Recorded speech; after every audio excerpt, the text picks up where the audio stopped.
In the beginning, humanity has always looked down as much as it looked up. The mountains, the caves, the ice-covered poles. They are more than just land and rock. They are entrances, doors to a world we have been taught does not exist. For centuries, whispers of this hidden world have reached the ears of the curious and the daring. Dismissed by the mainstream, yet never truly silenced. What if, somewhere beneath the surface of the earth, an entire world thrives, ancient, secret, untouched by the turmoil of humanity above? The idea is not new. In 1692, the English astronomer Edmund Halley proposed that the Earth might not be solid at all.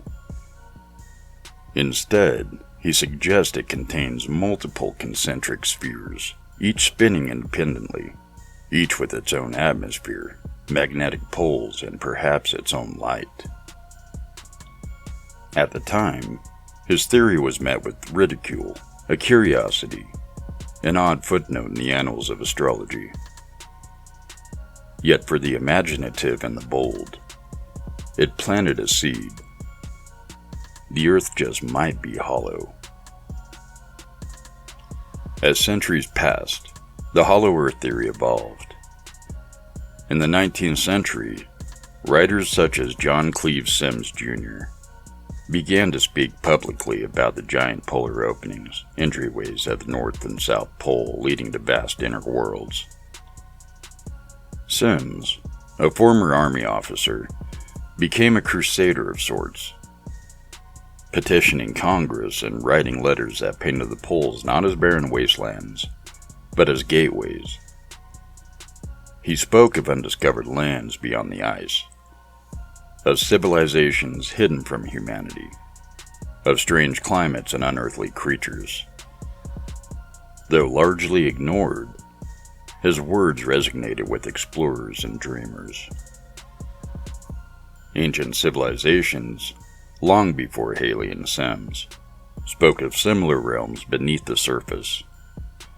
Tibetan mystics spoke of Shambhala, a luminous city hidden in the inner earth, a place of wisdom, power, and untold knowledge. Norse legends describe Svartalheim and Nidavellir, realms of the dwarves and ancient beings who dwelled beneath mountains, crafting wonders beyond mortal comprehension. The Mesoamericans whispered of Xibalba, a subterranean underworld both feared and revered. Could these myths be more than stories? Could they have been distorted memories of a reality so alien and vast that it could only be glimpsed in allegory? By the early 20th century, the idea of a hollow Earth moved from the mythical to the strategic. Governments became intrigued, not just by legend, but by opportunity. The polar regions, shrouded in ice and mystery, became arenas of secret exploration. Whispers of expeditions beyond public knowledge circulated among naval officers and explorers. One name in particular I'm sure everybody has heard by now would come to dominate the lure: Admiral Richard E. Byrd. Byrd's expeditions to the Antarctic, beginning in the late 1920s, were framed publicly as scientific missions, mapping uncharted territories, studying polar climates, and asserting American presence in the frozen continent. But journals, later rumored to have been suppressed, spoke of something else entirely. Byrd himself wrote of reaching the inner world, descriptions of a temperate climate beyond the ice, strange flora and fauna, and a glowing sky. He hinted at encountering civilizations, or perhaps remnants of an ancient one. Though dismissed by mainstream historians, these journals became a touchstone for those who believed that governments were aware of secrets far greater than ordinary maps could reveal.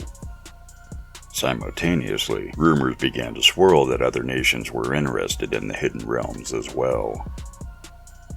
Nazi Germany, obsessed with myths, occult knowledge, and esoteric science, allegedly funded expeditions towards the polar regions in search of entrances.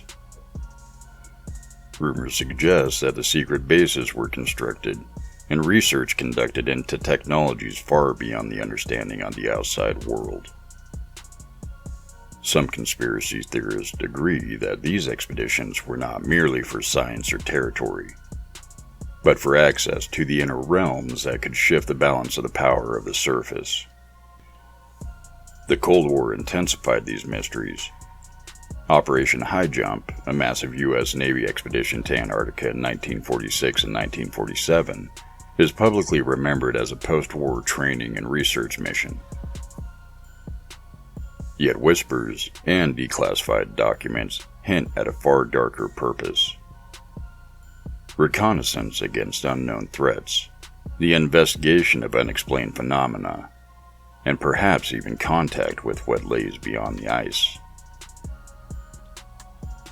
Survivors' testimonies speak of encounters with flying objects, mysterious aerial formations, and areas that seemed impossibly warm, verdant, alive, contradicting all logic of Antarctic desolation. Around the globe, similar rumors persisted. The Soviet Union, in its pursuit of polar dominance, conducted secret drilling operations in Siberia, reportedly seeking to penetrate deep layers of the Earth. Chinese scientists in the mid-20th century were said to be conducting their own deep Earth explorations, sending probes far below the crust in search for thermal anomalies and unexplained magnetic signals. Governments rarely speak of these programs. Perhaps they are abandoned, or perhaps they are ongoing. Perhaps they guard truths too dangerous, too destabilizing to share with the world. And what would these truths be? Some claim that beneath the surface exists a civilization older than any known to humanity.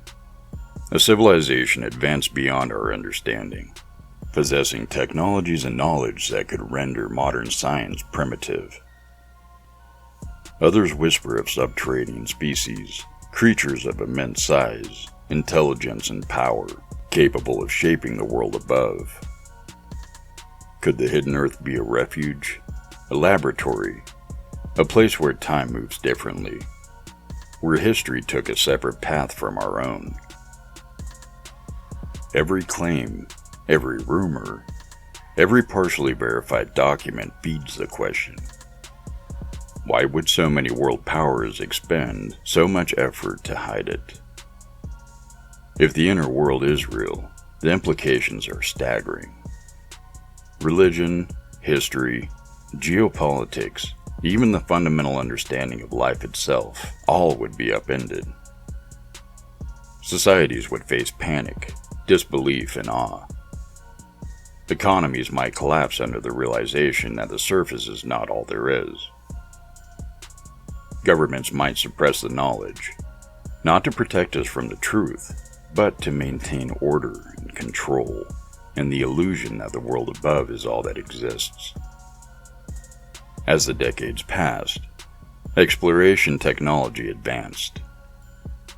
Satellites could map the surface, but magnetic anomalies, gravity shifts, and unexplained thermal signatures suggested voids or cavities beneath. Polar regions remain highly restricted, bases shrouded in secrecy, and deep core drilling continues under the watchful eyes of the state security agencies. From these anomalies, believers piece together the possibility of vast caverns, glowing interiors, and perhaps even remnants of an ancient empire, untouched by ice, untouched by war, and untouched by time. The Hollow Earth theory is not just a theory anymore. It is a tapestry of history, legend, exploration, and secrecy. From Halley's fears to Byrd's journals, From Tibetan mystics to Antarctic expeditions. From Nazi obsessions to Cold War programs. A pattern emerges. A world beneath our feet that has been watched, mapped, and perhaps even visited. And all the while, the truth remains hidden. Perhaps this hidden Earth is real. Perhaps it is merely an elaborate echo of human imagination. But for those who study the patterns, the expeditions, the suppressed accounts, the question lingers. What are they hiding, and what would happen if we discovered it? The journey beneath the surface is only the beginning. The gates of ice and stone await the daring. And somewhere deep beneath our feet, a world exists that refuses to be ignored and lost and left behind as one of history's mysteries.